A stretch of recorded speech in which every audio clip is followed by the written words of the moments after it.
Primer libro de Crónicas, capítulo 21, versos 18 al 24. Qué bueno verles a todos ustedes, mis hermanos. Bienvenidos. Dice así la palabra del Señor, capítulo 21, verso 18. Y el ángel de Jehová ordenó a Gad que dijese a David que subiese y construyese un altar a Jehová en la era de Ornán Jebuseo. Entonces David subió conforme a la palabra de Gad, a la palabra que Gad le había dicho en nombre de Jehová. Y volviéndose Ornán, vio al ángel, por lo que se escondieron 4 hijos suyos que con él estaban. Y Ornán trillaba el trigo. Y viendo David a Ornán, miró Ornán y vio a David. Y saliendo de la era, se postró en tierra ante David. Verso 22. Entonces dijo David a Ornán: dame este lugar de la era para que edifique un altar a Jehová. Dámelo por su cabal precio, para que cese la mortandad en el pueblo. Y Ornán respondió a David: tómala para ti, y haga mi señor el rey lo que bien le parezca. Y aún los bueyes daré para el holocausto, y los trillos para leña, y trigo para la ofrenda, yo lo doy todo. Entonces el rey David dijo a Ornán: no, sino que efectivamente la compraré por su justo precio, porque no tomaré para Jehová lo que es tuyo, ni sacrificaré holocausto que nada me cueste. Incline su rostro y hacemos una oración. Padre, en el nombre precioso de Cristo Jesús, te damos gracias por esta bendición que tenemos, precioso Dios, el poder acercarnos a ti confiadamente, bendito Dios, como el hijo que se sienta a la mesa para poder comer, bendito Dios. Nosotros, en un sentido figurado, espiritual, bendito Dios, venimos a este lugar a sentarnos a la mesa, precioso Dios. Y eres tú, oh Dios bendito, quien sirves el pan, que es tu palabra, precioso Dios, pues tu palabra es alimento para nosotros, bendito Dios. Tu palabra es agua que refresca nuestra alma, precioso Dios, que trae esperanza a nosotros, bendito Dios, que abre nuestros ojos, alumbra nuestro camino, precioso Dios.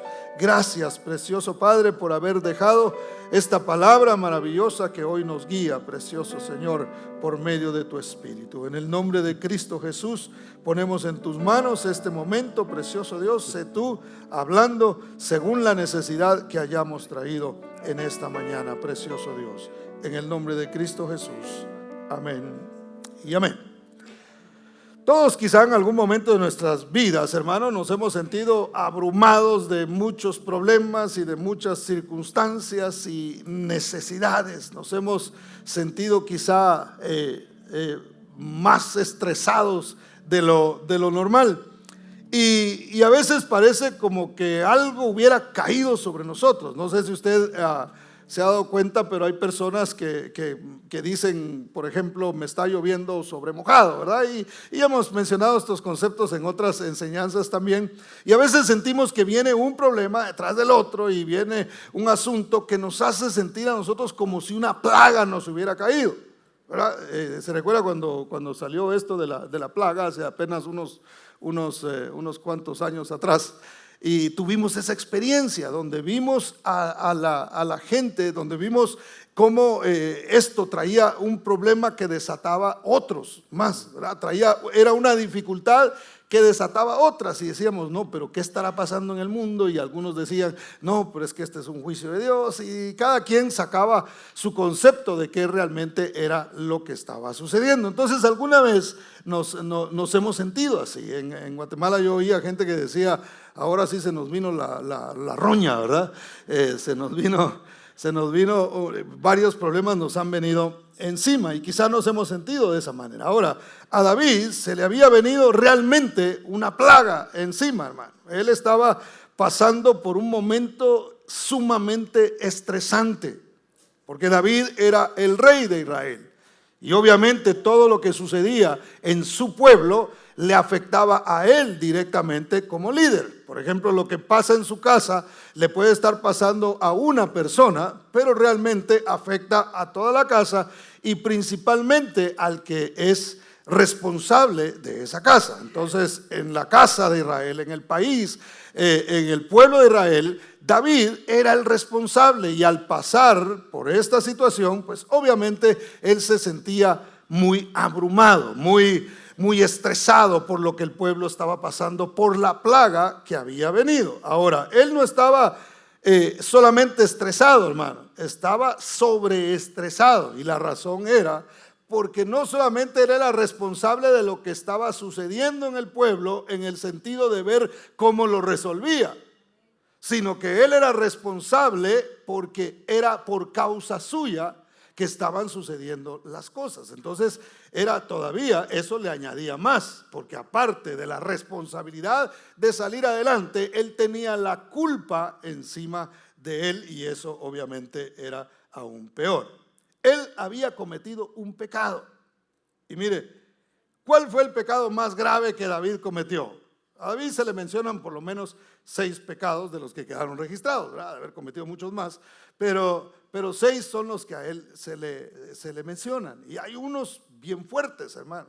Y mucha gente pudiera pensar que el peor pecado que él cometió fue el adulterio. Tomó la mujer que no era de él, y eso definitivamente fue el peor pecado que él pudo haber cometido. Pero no hizo solamente eso.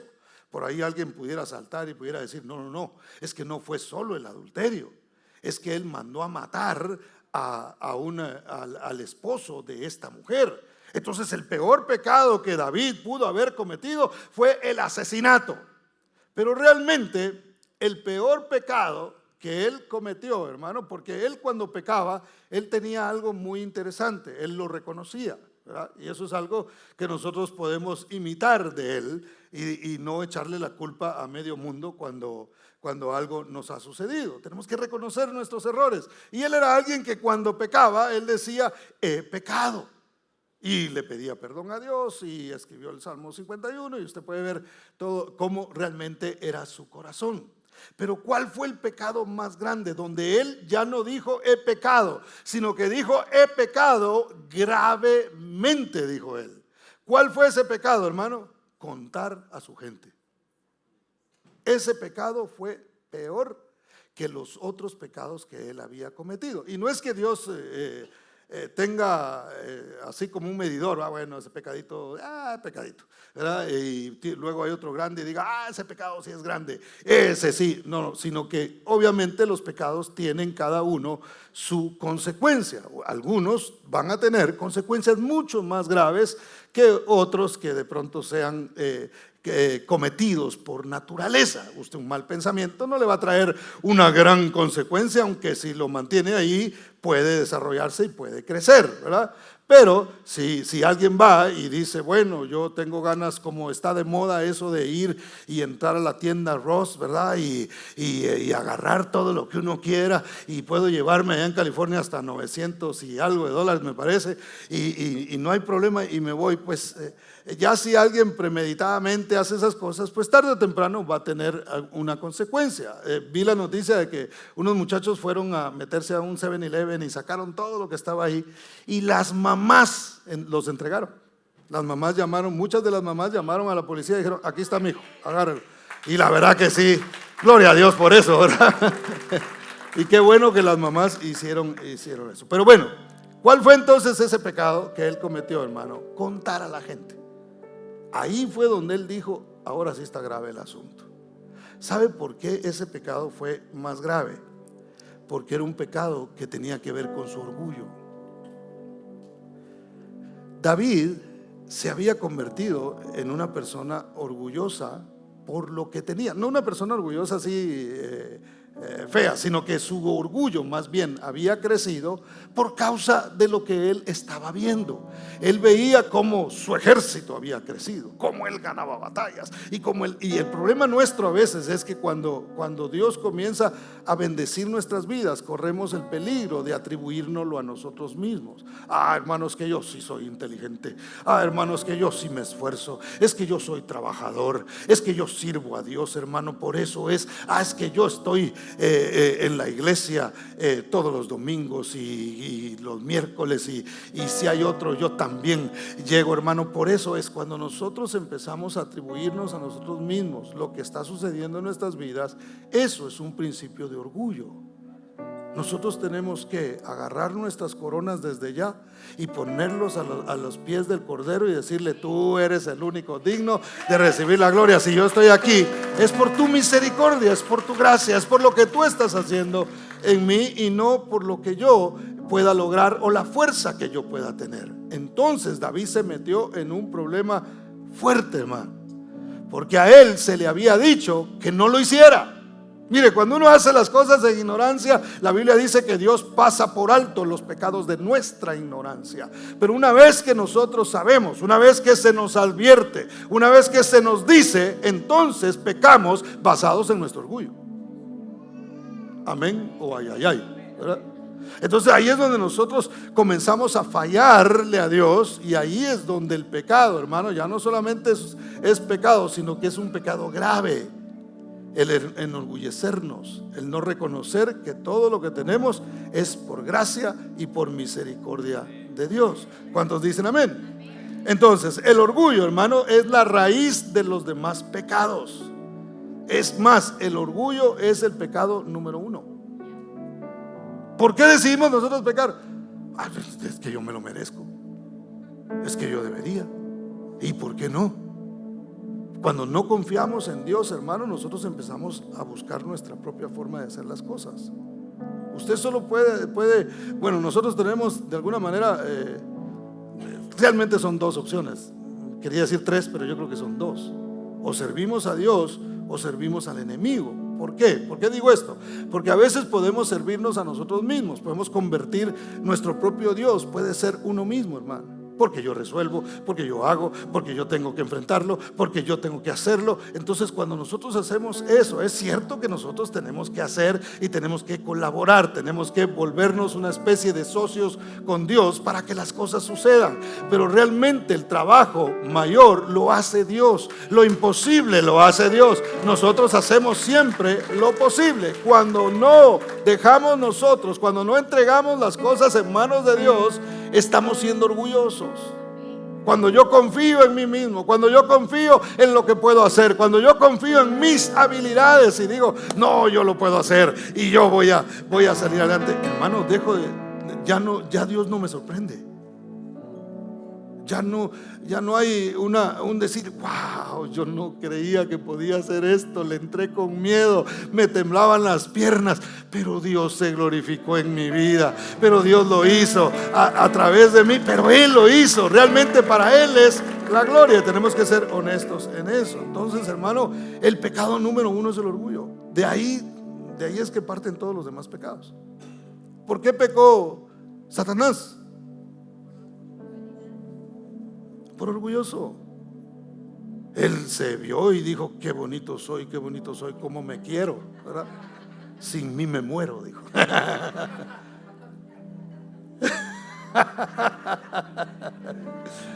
Que en paz descanse. Pero de verdad, hermano, él empezó a verse, y el orgullo lo hizo rebelarse en contra de Dios.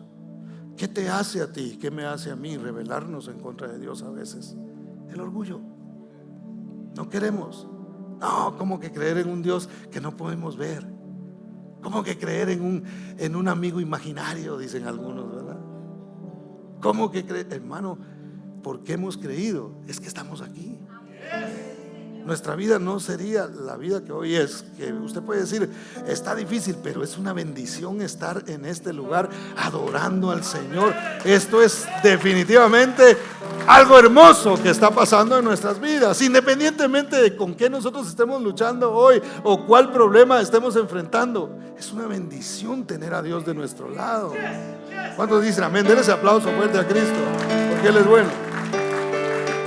Ahora, vaya conmigo al verso 13 y 14 y veamos cómo David fue corregido por Dios a causa de su orgullo. Dice, verso 13, dice: entonces David dijo a Gad: estoy en grande angustia, ruego que yo caiga en la mano de Jehová, porque sus misericordias son muchas en extremo, pero que no caiga en manos de hombres. Así Jehová envió una peste a Israel y murieron de Israel 70,000 hombres en 3 días, hermano. Imagínense cómo Dios viene y golpea de alguna manera, pobres los 70,000, ¿verdad? Imagínense la angustia de David de pensar: por mi causa esta gente ha muerto. Por mi causa hay esposas que hoy están llorando a sus esposos. Hay hijos que están de alguna manera llorando a sus padres. Esto lo causé yo. O sea, el peso era bastante fuerte para él, pero era un golpe a su orgullo. Porque ¿de qué estaba haciendo alarde David? Ay, voy a contar cuántos tengo. Ay, para ver, como cuando usted mira cuántos seguidores lleva ya en Facebook, ¿verdad? No usted, sino la gente allá afuera. Dice: wow, voy a poner un post, ¿verdad? A ver, ¿cuántos le han dado like? Hay una cara enojada ahí. ¿Por qué se enojaría? Es que le tocó el que no era, ¿verdad? Y por equivocación le puso una cara enojada ahí. Pero a veces nosotros vivimos de estar viendo qué resultados nosotros tenemos como personas, en lugar de vivir conforme a lo que Dios va haciendo en nuestras vidas. Entonces, hermano, cuando hay orgullo, cuando Dios tiene un plan contigo, que Dios tiene un plan para mí y para cada persona que está en este lugar. Déjenlo repito. Dios tiene un plan para cada persona que estamos en este lugar, hermano. ¿Cuántos pueden decir amén? Dios tiene un propósito. Dios no te trajo aquí por casualidad. Dios te trajo porque tiene un plan para tu vida, porque quiere hacer algo en ti, porque quiere hacer algo en mí. Me tiene aquí todavía porque está haciendo algo. Estamos vivos porque Dios está haciendo todavía esa obra maravillosa en nosotros, que la va a perfeccionar hasta el día de Jesucristo. ¿Cuántos dicen amén? Entonces, si Él tiene un plan, Él va a tratar con nosotros, hermano. Y cuando el orgullo se nos quiera subir, ahí es donde a veces el Señor nos va a golpear, por decirlo de esta manera. Entonces Dios decide golpear el orgullo de David, diciendo: ¿de qué era que estabas haciendo alarde? Réstale 70,000 a los que contaste, porque ya no están. Hermano, con lo que nosotros contamos se puede terminar un día. En lo que nosotros tanto confiamos, un día se puede desaparecer. Le pongo un ejemplo, hermano. Cuando hay personas que ponen su confianza en lo que tienen. Hace algunos años, yo no sé si usted se acuerda, hubo un caso de una muy famoso, se volvió muy famoso. Eso fue un escándalo en los Estados Unidos, donde la gente había invertido mucho dinero en una compañía para su retiro. Y la gente tenían ahí algunos $400,000 en aquel tiempo, hermano. Hoy $400,000 ya no es mucho, ¿verdad? Aunque sí es bastante, pero ya no es como era hace unos 20 años atrás. Entonces, la gente tenía $500,000, tenían $700,000, tenían un dinero bastante bueno para decir ellos: me voy a retirar y con esto, adiós, ¿verdad? Yo me voy a descansar el resto de mi vida y voy a estar tranquilo. Y de repente, que no sé quién hizo, de hecho el hombre que causó el fraude se suicidó, porque le esperaban demandas hasta decir ya no, y lo iban a dejar de todas maneras en la calle. Cuando este hombre llegó a la cárcel, ahí, antes de ir a la cárcel, creo yo, no recuerdo muy bien, él se quitó la vida. Y todos entrevistaban a la gente: esos eran mis ahorros. ¿Y en cuánto quedó tu cuenta? En 0. ¿Por qué le cuento esto, hermano? Se lo cuento para que nosotros sepamos Y si Dios te dio algo, hermano, tu confianza siempre esté puesta de todas maneras en el Señor. Sea que con este recurso Dios me vaya a mantener a mí a flote, o yo no sé qué va a hacer. Si esto desaparece, de todas maneras mi proveedor y mi provisión sigue siendo Él. ¿Cuántos dan gloria al nombre del Señor? Denle ese aplauso fuerte a Cristo, hermano. Entonces no podemos, por eso es que aquí no fomentamos la avaricia, hermano, de veras. Ay, hermano, y usted tiene que tener plata para que usted sea bendecido, se tiene que notar en su cuenta de banco y cuánto trae en su cartera. Eso es una falacia. Mi confianza está puesta en el Señor. Lo que Dios me dé, gloria al Señor por sus bendiciones. Qué bueno es Él. Todo lo que nosotros tenemos hoy es porque Dios nos ha bendecido. Esta iglesia existe porque Dios nos ha bendecido. Esta iglesia está equipada porque Dios ha provisto conforme a sus riquezas en gloria. ¿Cuántos dicen amén? Entonces, hermano, fue un golpe a su orgullo. David quería entonces hacer algo para que esto parara. Y entonces cuando él comienza a cuestionar y a decir, bueno, entonces ¿qué es lo que hay que hacer? Porque aquí yo he pecado gravemente. ¿Qué es lo que dice Dios que hay que hacer? Y bueno, Dios le pone ahí, bueno, ¿qué quieres que haga? Te puedo castigar de esta manera. Hasta le pone un buffet de castigos, hermano. Le pone 3 castigos y le dice esto, esto y esto. O quieres que venga una plaga, la suelto yo o te entrego a tus enemigos. Y cuando él dijo, no, en las manos de los hombres no me pongas, porque el hombre no tiene misericordia. El hombre no va a tener misericordia conmigo. Entonces prefiero que me trates tú, porque tú tienes misericordia, porque tú me ves como un hijo a mí. Entonces vas a tener misericordia.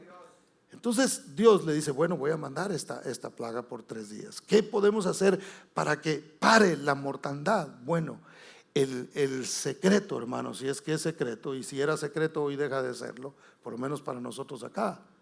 El secreto del poder está en el sacrificio.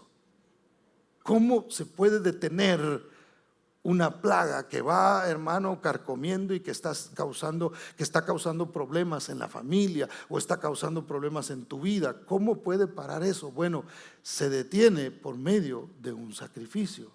Primeramente, reconociendo al gran sacrificio, el sacrificio que Cristo hizo en la cruz del Calvario para que tú y yo pudiéramos alcanzar la salvación. Eso es lo primero. Pero también hay sacrificios que nosotros tenemos que hacer. Mire lo que dice una vez más, los versos 22 al 24. Dice, entonces dijo David a Ornán, dame este lugar. Él llega y dice, vamos a hacer ese sacrificio, pero yo necesito levantar un altar, porque eso fue lo que Dios le dijo a través del profeta. Le dijo, tienes que levantar un altar para que cese la mortandad. 70,000 han muerto, pero de no hacer un altar, de no levantar un altar, de no hacer un sacrificio, esta mortandad sencillamente no se va a detener. Entonces tienes que hacer algo. Entonces él comienza a buscar el lugar donde hacer este altar y llega entonces a la tierra de este hombre llamado Ornán. Entonces dijo David a Ornán, dame este lugar de la era para que edifique un altar a Jehová. Dámelo por su cabal precio, para que cese la mortandad en el pueblo. Y Ornán respondió a David, tómala para ti y haga mi señor el rey lo que bien le parezca.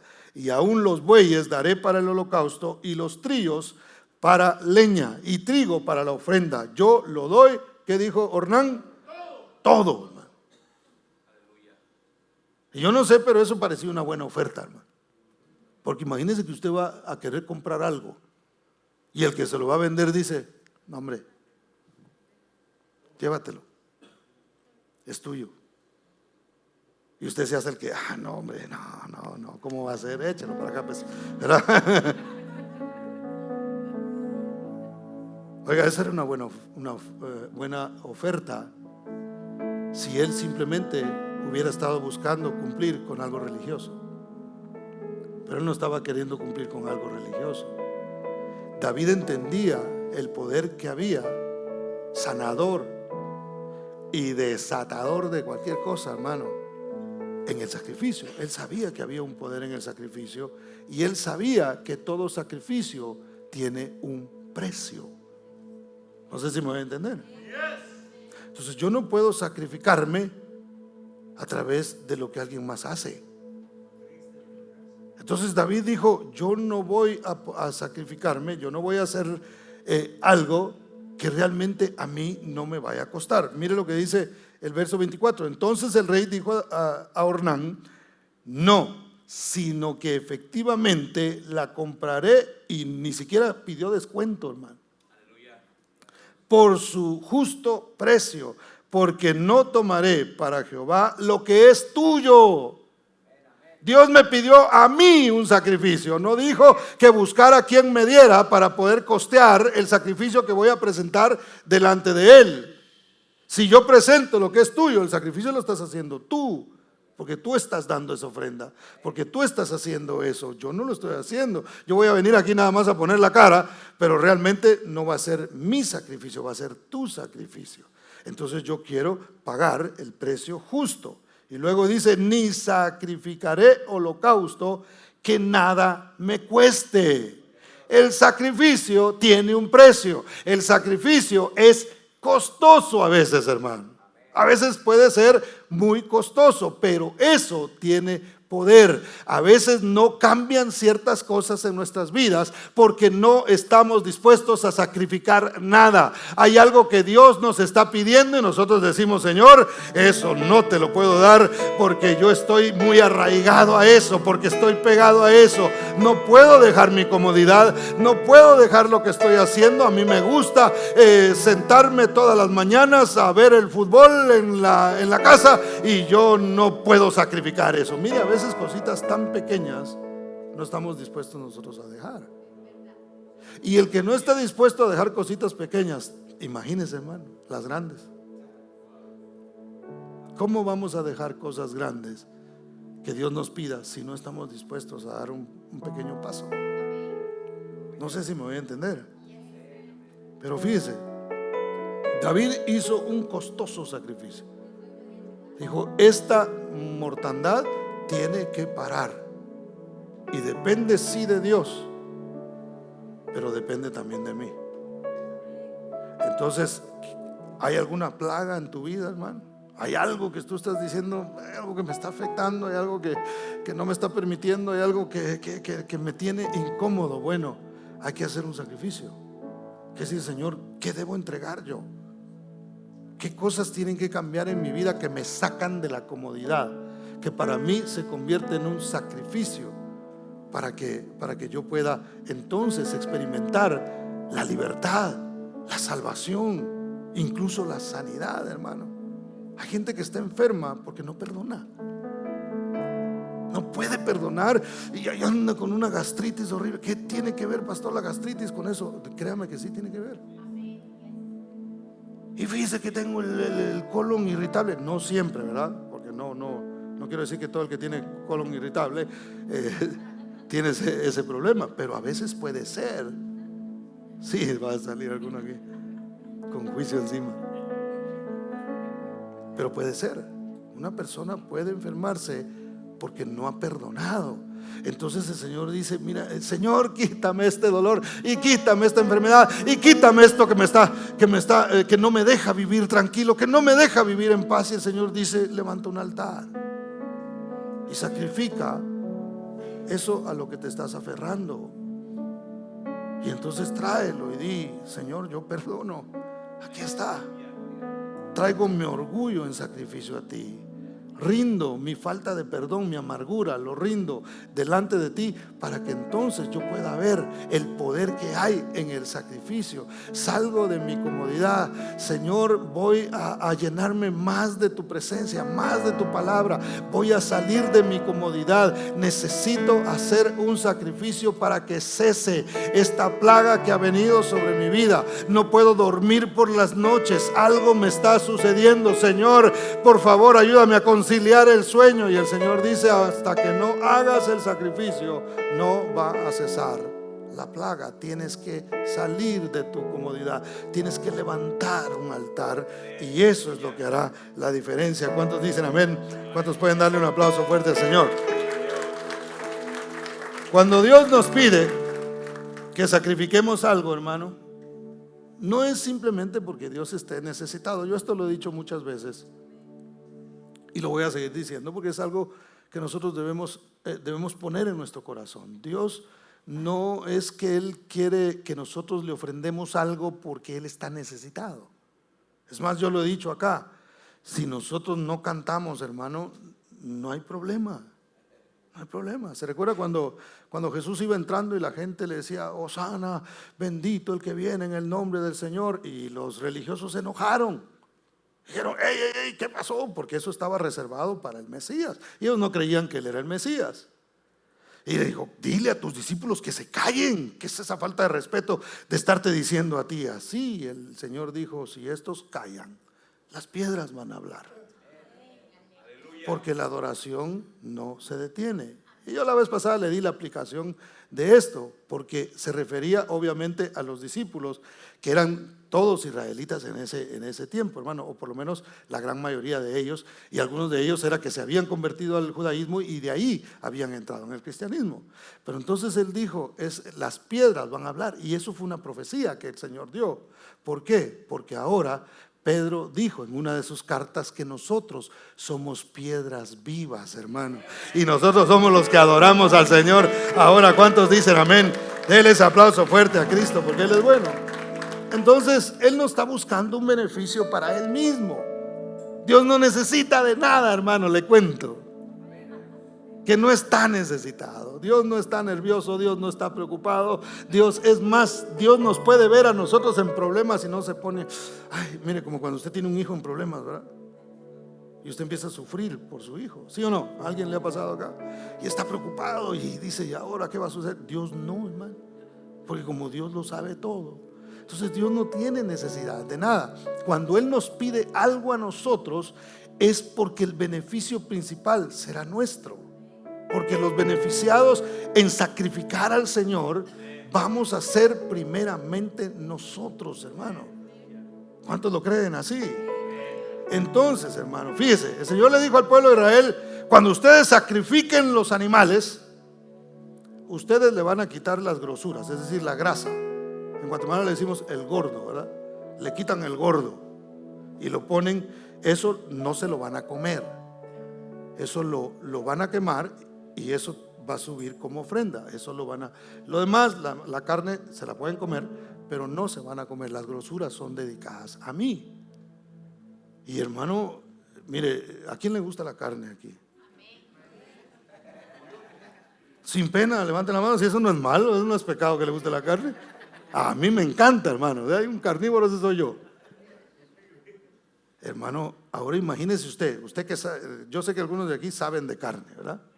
Usted se imagina una picaña, que le den una picaña, de esas que tienen así, el borde lo tienen así como con gordito, ¿verdad? Que le quiten eso, hermano, antes de cocinarlo, le quita el sabor. El sabor que usted siente de la carne, gran parte es por la misma grasa que se va por toda esa carne. Entonces, para mí sería un sacrificio tener que quitarle esa parte a la carne. Ahora, si uno come esa grasa en exceso, ¿qué es lo que va a pasar? Bueno, puede tener algunos problemas y algunas complicaciones de salud, ¿verdad? ¿Cierto o no? Ahora, yo no estoy diciendo que no se lo coma, nada más tenga cuidado, ¿verdad? Porque le repito que a mí me gusta y me gusta esa parte de la carne y no hay ninguna prohibición para nosotros. Créame que esas no es que estas las voy a poner aquí aparte y se las presento al Señor. Nosotros ya no hacemos eso. Pero a lo que me refiero es que cuando Dios nos pide cuando Dios le pide al pueblo de Israel esa parte, al final ellos estaban siendo beneficiados. ¿Por qué? Porque antes no existía todo lo que ahora existe, que mire, que vaya al gimnasio, que tomes esto, que para que le baje la grasa, que aquí échese su poquito de vinagre de manzana y tome sus tabletas de orégano, de aceite de orégano. No había absolutamente nada de eso, hermano. Entonces la gente obviamente no tenía acceso a la salud como ahora en este tiempo se tiene. Entonces el Señor prohibía estas cosas precisamente para beneficiar a los mismos que estaban haciendo un sacrificio. No faltaba el que zapateaba y decía tener que quitarle la grasa, si eso es lo bueno, si no tiene el mismo sabor, pero el Señor lo que estaba haciendo era que ellos sacrificaban esa parte para presentarla delante de Él, y al final ellos eran los beneficiados, porque en el sacrificio quien comía la carne eran ellos. Entonces, en los sacrificios que nosotros hacemos, hermano, los primeros beneficiados, una vez más, somos usted y yo. ¿Quién que dijo, yo voy a dejar mi vida atrás, voy a dejar mis fiestas, voy a dejar mi qué sé yo, hermano, lo que a usted lo agarraba y no lo quería soltar, ¿verdad? Yo siempre digo, pastor, ¿y usted por qué se alejó de la iglesia? Me pregunta la gente, porque me gustó el baile. Y hermano, usted iba a un baile y se daban cuenta los de la iglesia y casi que no lo dejaban entrar el siguiente domingo, ¿verdad? Entonces para mí era muy difícil mantener las dos cosas, y sigue siendo difícil para cualquier persona por los ambientes que hay en esas cosas. Entonces lo que a mí me alejó de la iglesia fue el baile. Entonces cuando el Señor me decía, tienes que volver, y yo, hermano, mis pies se movían y decía yo, pero ¿y el baile? Y ese es solo uno de las cosas que yo tuve que entregar al Señor, que no servían para nada, hermano, que eran realmente cosas temporales, porque solo causaban un poquito de alegría por un rato y después, hermano, uno volvía a la realidad.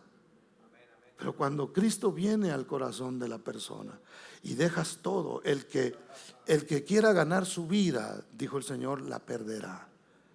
Pero el que pierda esa vida, eso que consideraba vida, por causa mía, la hallará.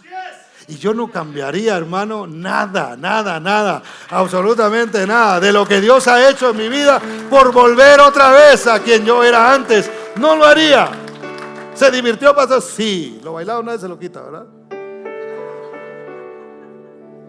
Pero nada llenó mi corazón como lo hizo Cristo. Por eso no tengo ningún interés en volver allí. Entonces Dios dice, si lo haces, ¿quién fue el beneficiado, hermano? Oh, Dios ganó a un pastor. No, él hubiera levantado a otro. No tiene problema en eso. Oh, es que Dios ganó un adorador, porque por 15 años dirigí alabanza en una iglesia. No, si yo no llego, él hubiera tenido reemplazo, hermano, sin ningún problema. ¿Quién se benefició? Yo.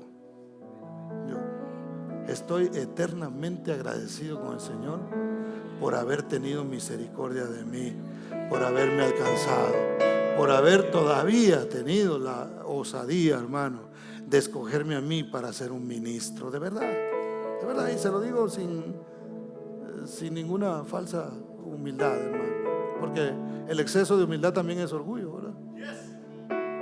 Pero de veras, yo le doy gracias a Dios por lo que Él ha hecho en mi vida.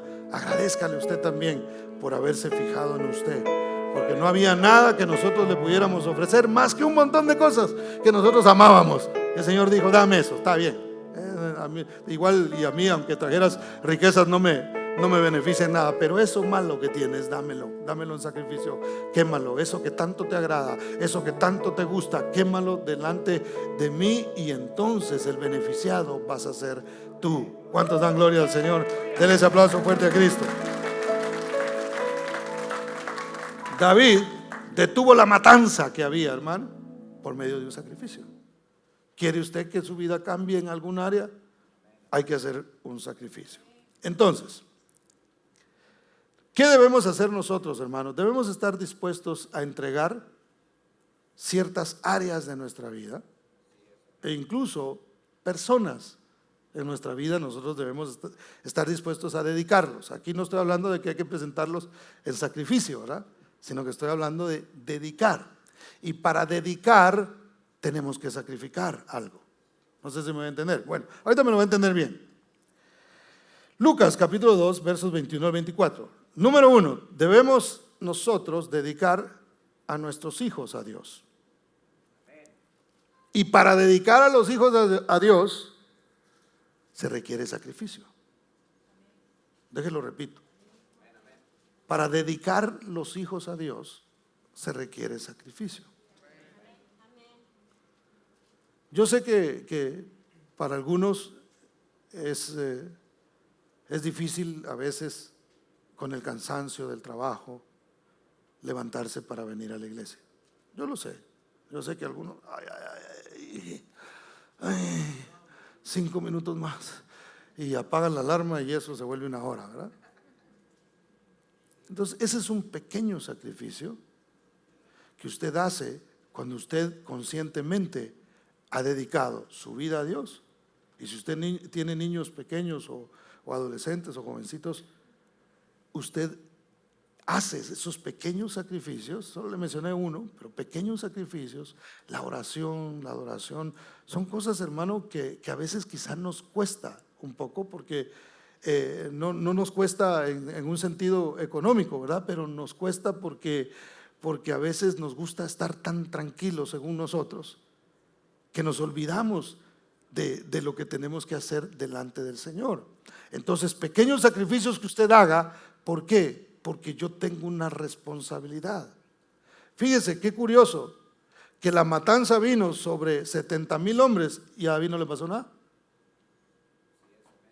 porque el trato era con el corazón de él. Entonces él, ¿qué dijo? Yo tengo que hacer un sacrificio. ¿Por el beneficio de quién? Porque si hubiera sido otro, hubiera dicho, bueno, mientras no llegue aquí a la casa la plaga, no hay problema. Pero una vez más, él era responsable y él reconocía que era culpable. Entonces él dijo, yo voy a hacer un sacrificio en beneficio de estas personas que Dios me ha dado el privilegio de dirigir. Dios te ha dado el privilegio a ti de criar a tus hijos. Eso es un privilegio, es tu responsabilidad. Y vienen acá, gloria a Dios por ello, y sigámoslo haciendo, y presentamos a los niños delante del Señor, ¿cierto o no? ¿Verdad? La mayoría de ustedes han presentado a sus hijos acá y han venido y le dicen, Señor, yo vengo a dedicártelo a ti. Pero cuando venimos a dedicarlo, el Señor dice, ok, entonces hay que hacer sacrificios. Tienes que hacer sacrificios, tienes que tratar la manera. No puedes dejar que otros te estén educando a tus hijos. A los hijos Dios te los da, no para que los mires crecer y cómo se desarrollan solos, sino para que tú los tomes de la mano y tú los lleves hacia adelante. ¿Cuántos dicen amén? Y mire lo que sucede acá en Lucas capítulo 2, verso 21. Lucas 2, 21.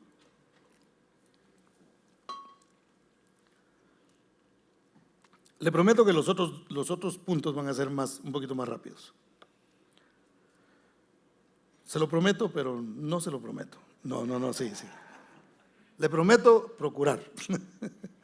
Verso 21. Dice, cumplidos los 8 días para circuncidar al niño. ¿De qué niño está hablando? De Jesús. Le pusieron por nombre Jesús, el cual le había sido puesto por el ángel antes que fuese concebido. Y cuando se cumplieron los días de la purificación de ellos, conforme a la ley de Moisés, le trajeron a Jerusalén para presentarle al Señor, como está escrito en la ley del Señor. Note que al mismo Jesús lo trajeron para presentarlo delante del Señor. Todo varón que abriese la matriz será llamado santo al Señor, es decir, separado para el Señor. ¿Qué quiere decir eso? Hay que separar a los hijos para Dios. Verso 24 dice, y para ofrecer conforme a lo que se dice en la ley del Señor, un par de tórtolas y 2 palominos. Note que la presentación de los niños tenía que ver al mismo tiempo con un sacrificio. ¿Sí ve qué interesante? O sea, no solo llegaban y decían, como ahora lo hacemos, y yo no estoy sugiriendo nada, solo estoy diciendo cómo se hacía, porque estamos hablando del poder que hay en el sacrificio. Entonces decía, no es solamente de presentar al niño, sino que acompañado de ello tiene que haber un sacrificio. Entonces, ¿qué era lo que ellos traían? Traían en aquel tiempo, algunos traían, hermano, machos cabríos, y los que tenían animales grandes traían animales grandes.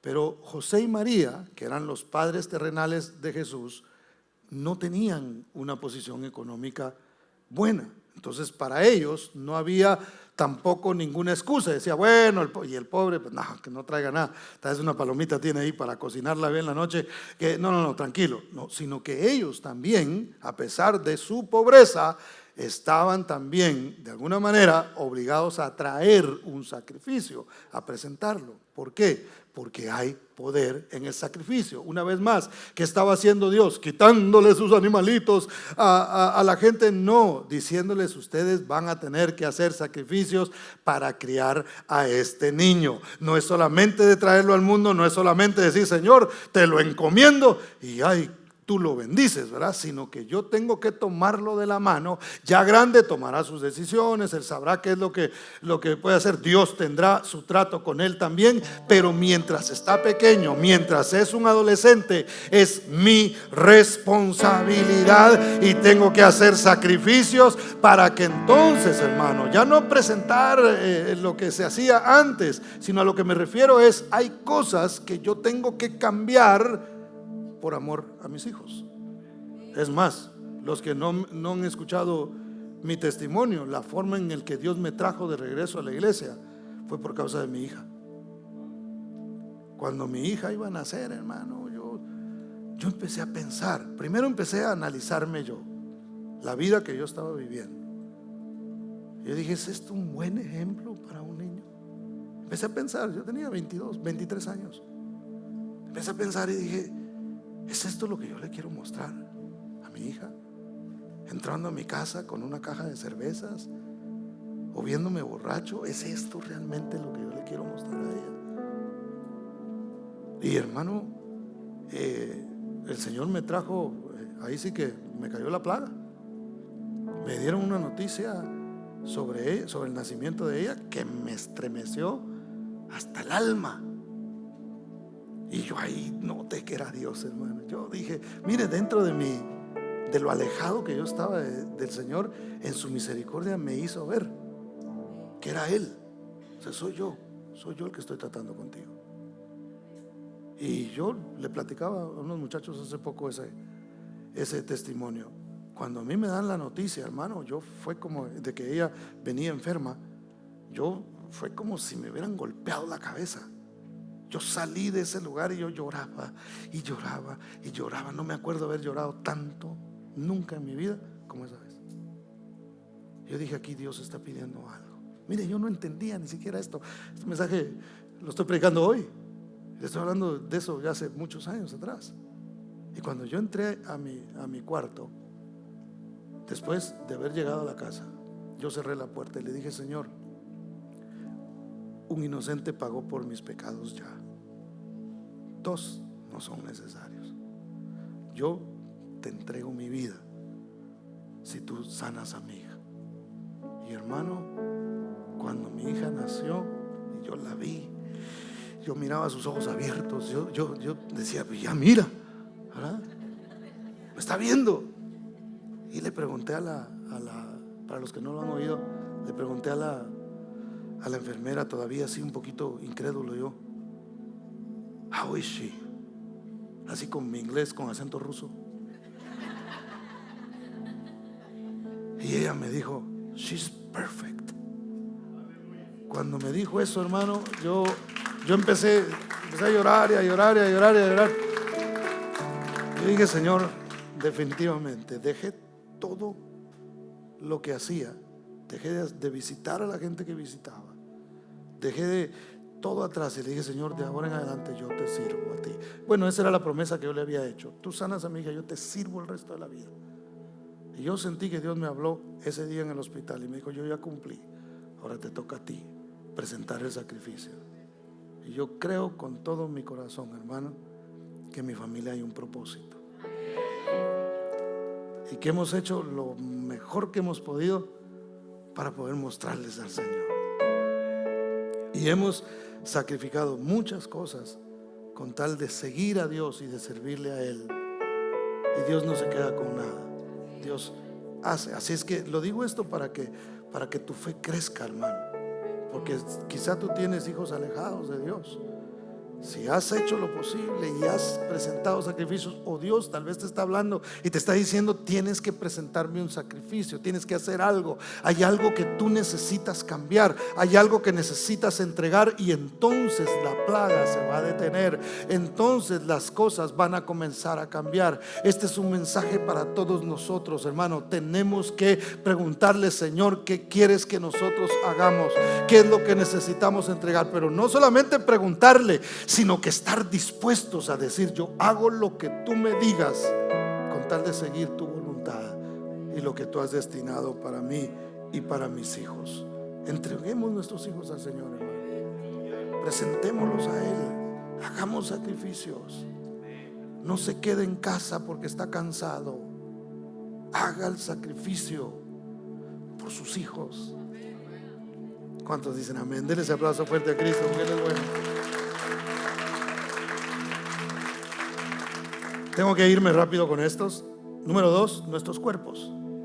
Nuestros cuerpos hay que presentarlos en sacrificio al Señor. Romanos 12, 1 y 2 dice: así que, hermanos, os ruego por las misericordias de Dios que presentéis vuestros cuerpos en sacrificio vivo, santo, agradable a Dios, que es vuestro culto racional. No os conforméis a este siglo, no tomen la forma de este mundo. Eso es lo que estaba diciendo el Señor.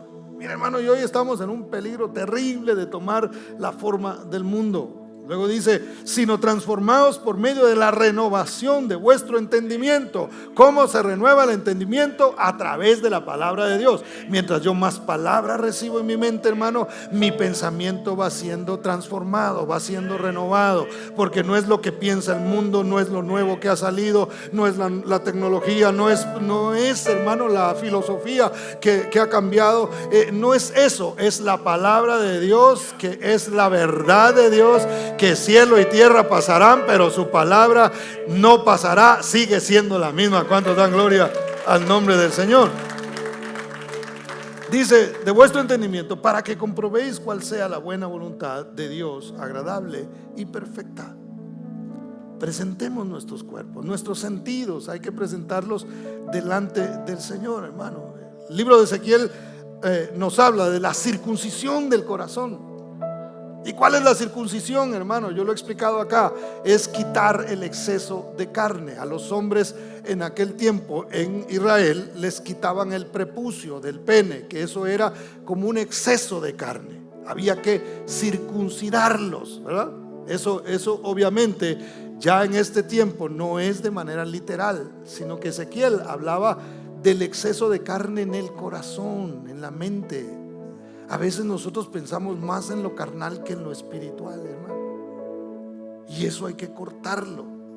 Hay que presentarlo en sacrificio. ¿Usted se imagina la circuncisión cómo era en aquel tiempo, hermano? A veces se hacía con piedras afiladas, imagínese usted. No, hermano, sí. Si a exámenes de la próstata no quiere ir un hombre, no digamos a una situación de esas donde no había anestesia, no había absolutamente nada, y tenían que ir ahí y presentarse. Eso era un sacrificio. No, hermano, gracias a Dios que ya no, ¿verdad? Pero imagínense, eso era algo bien fuerte. Entonces el Señor habla también en su palabra de la circuncisión, de los labios. A veces en lo que hablamos hay exceso de carne. Hablamos más con la carne que de lo espiritual. La Biblia dice: hablen entre ustedes con himnos, salmos, cánticos espirituales. Yo no estoy diciendo que usted se vuelva religioso, ¿verdad? Y a todo el que mire, Dios le bendiga y Dios le guarde y la gloria de Jehová esté sobre. No es eso. No es eso, sino que en nuestra boca, hermano, aun cuando nosotros vamos a dar un consejo, a veces damos consejos carnales. Y lo primero que sale de nuestra boca: mire, yo conozco un buen psicólogo, se lo voy a recomendar. Nada en contra de eso, hermano, pero nosotros somos hijos de Dios. Y honestamente, mire, a lo largo de mi vida yo he pasado por muchas cosas, y yo de psicólogo no he necesitado. Bueno, esa es mi experiencia, ¿verdad? Respeto a todos. Pero yo pienso que en el primero que yo tengo que buscar una consulta es con el Todopoderoso. Hermano, y no hay nadie que sepa más que Él. No hay nadie que pueda darme una mejor terapia que la que el Señor me da a mí. ¿Cuántos dicen amén?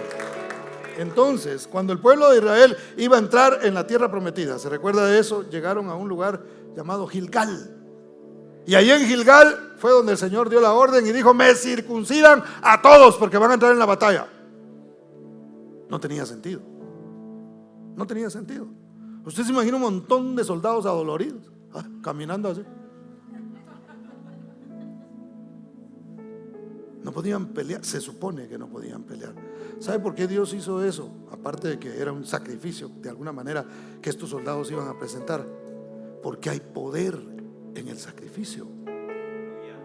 Entonces, aparte, Dios quería darles a entender a ellos. Imagínense, hermano, para un hombre que de pronto está adolorido de esa parte, decir: voy a entrar en una guerra y estoy herido. Entonces era como un ataque a la hombría, porque eso los hacía débiles. Pero lo que Dios quería mostrarles es que la victoria no es de ustedes, la victoria es mía. Y aunque ustedes vayan adoloridos, yo les voy a dar la victoria. Entonces ustedes van a decir: aunque veníamos débiles, aunque veníamos adoloridos, aunque habíamos perdido sangre quizá, Dios nos dio la victoria. ¿Por qué? Porque hay un poder en el sacrificio. ¿Cuántos dan gloria al nombre del Señor? Rápidamente, número 3. Hay que presentar delante del Señor nuestros matrimonios, hermano. Y para presentar los matrimonios delante del Señor hay que sacrificar. Efesios capítulo 5 verso 1, se lo leo rápidamente y después le voy a leer el 25. Dice: sed pues imitadores de Dios como hijos amados. Verso 2: y andad en amor como también Cristo nos amó y se entregó a sí mismo, es decir, se sacrificó él mismo por nosotros, ofrenda y sacrificio a Dios en olor fragante. Verso 25: maridos, amad a vuestras mujeres, así como Cristo amó a la iglesia y se entregó a sí mismo por ella. Esposos, hay que sacrificarse por las esposas. Déjelo, repito.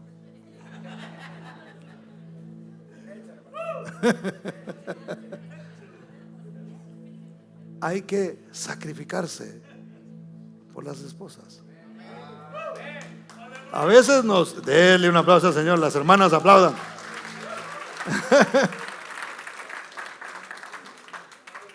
A veces nosotros no entendemos. Mire qué bonito, porque la manera en que Dios ejemplifica el amor que un marido le debe tener a la mujer, nada más y nada menos, hermano, que con el amor que Cristo le tuvo a la iglesia.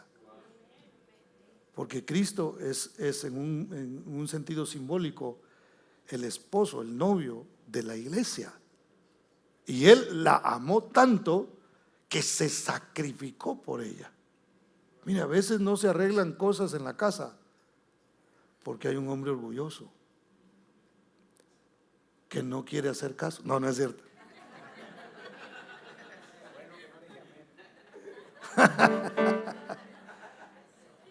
A veces nosotros no queremos morir a nosotros mismos, hermano.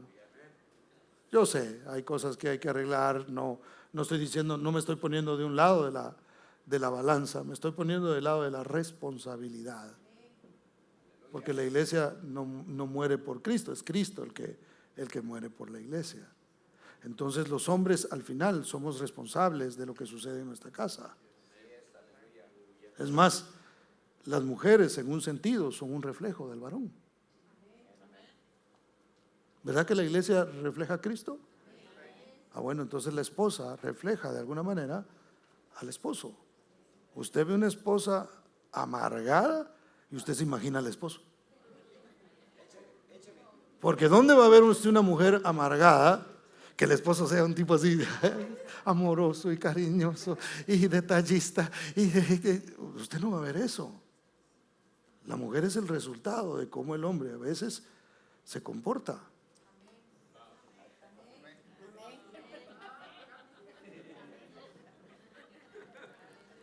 Yo sé, hay casos, hay cosas, pero en términos normales, hermano, esto debería ser así.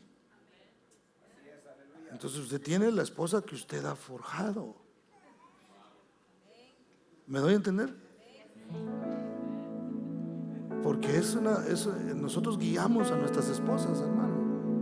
Mire, si la esposa va naturalmente en algunos temperamentos, hermanos, si no hay un hombre que diga, hey, con amor vamos a guiar este hogar y vamos a hacer las cosas como debe ser, mi amor, tranquila, y en algunas oportunidades tenemos que morir a nosotros mismos. ¿Por qué? Porque a veces hay separaciones dentro del mismo hogar.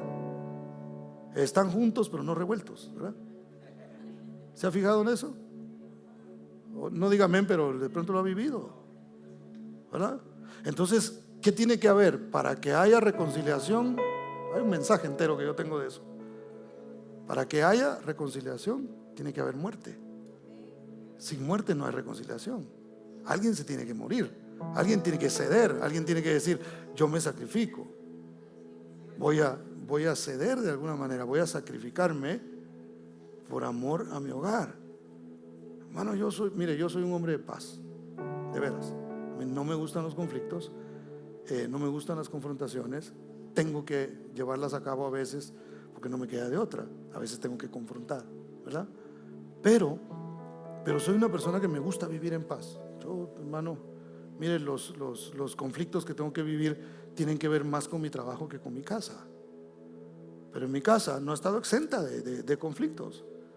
Pero siempre hemos tratado la manera de ir hacia ver cómo arreglamos el asunto, hacia ver cómo, ¿qué es lo que yo puedo cambiar? Porque siempre pensamos en qué puede cambiar la otra persona, pero no pensamos en lo que nosotros debemos cambiar. Y entonces el hombre debe decir, espérame, yo soy el responsable aquí.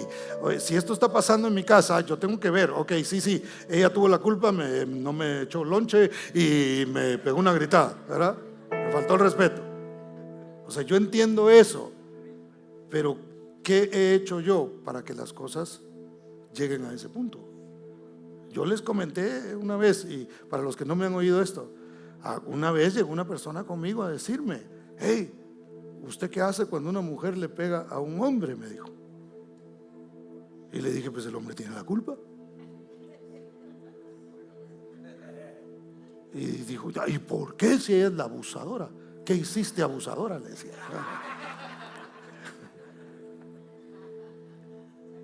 ¿Cómo llegó ahí?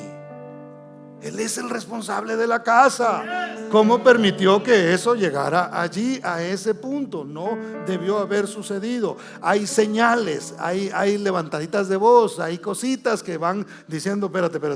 No. Esto tenemos que detenerlo, porque eso puede crecer. Yo siempre le digo a los muchachos aquí que son novios, cuidado con estarse maltratando desde ya. Porque si ustedes se maltratan desde aquí, yo no quiero saber qué va a pasar en el hogar de ustedes. Entonces o arreglan esa cosa aquí, o mejor calabaza, cada quien para su casa. ¿Me doy a entender, hermano, lo que le quiero decir? Entonces hay que hacer sacrificios por el hogar. Hay que buscar la paz. Hay que decir, mi amor, vente, vamos a orar. Vamos a poner esto en manos de Dios. Vamos a ver dónde estoy fallando yo, busca tú dónde estás fallando. Lleguemos a un consenso, pongamos esto delante del Señor, sacrifiquémonos. No se trata de quién gana o quién pierde, sino quién sale aprobado. Entonces dejemos esto atrás y pongámoslo en manos del Señor. Número 4, rápidamente, nuestra vida misma hay que rendirla a Dios para beneficio de otros. Eso es un sacrificio. Hacer algo por usted mismo no tiene ciencia. Usted se ama a usted mismo, pero amar a Dios por sobre todas las cosas y amar al prójimo, eso requiere sacrificio. No sé si me voy a entender, pero usted y yo debemos hacer algo por otros. Nuestra vida se vuelve, hermano, deprimente cuando nosotros nos enfocamos en nosotros mismos. Yo le he dicho a personas que están pasando por depresión, le digo a veces, deja de mirarte a ti mismo. El problema es que te estás viendo solo tú y eso te deprime porque piensas en cuántas cosas te hacen falta. Mira la necesidad que hay afuera y mira cuánta gente hay con necesidad, y te aseguro que se te va a ir la depresión y vas a decir, hombre, Dios me ha bendecido realmente. Entonces, eso lo debemos hacer. 5 y último, debemos dedicarnos en ayuno, hermano. El ayuno es una práctica que nosotros hemos dejado atrás por el gordo de la carne, dice el hermano. Y le pongo un ejemplo. Jesús venía bajando, ¿se recuerda? Del monte de la transfiguración. Se encuentran a un muchacho que era lunático, algunos dicen que era epiléptico, y se revolcaba, y por ahí él decía que tenía un espíritu inmundo. Lo trajo a los discípulos, y los discípulos vinieron y no pudieron hacer nada con él, hermano. Llega Jesús y dice, hombres de poca fe, tráiganmelo a mí.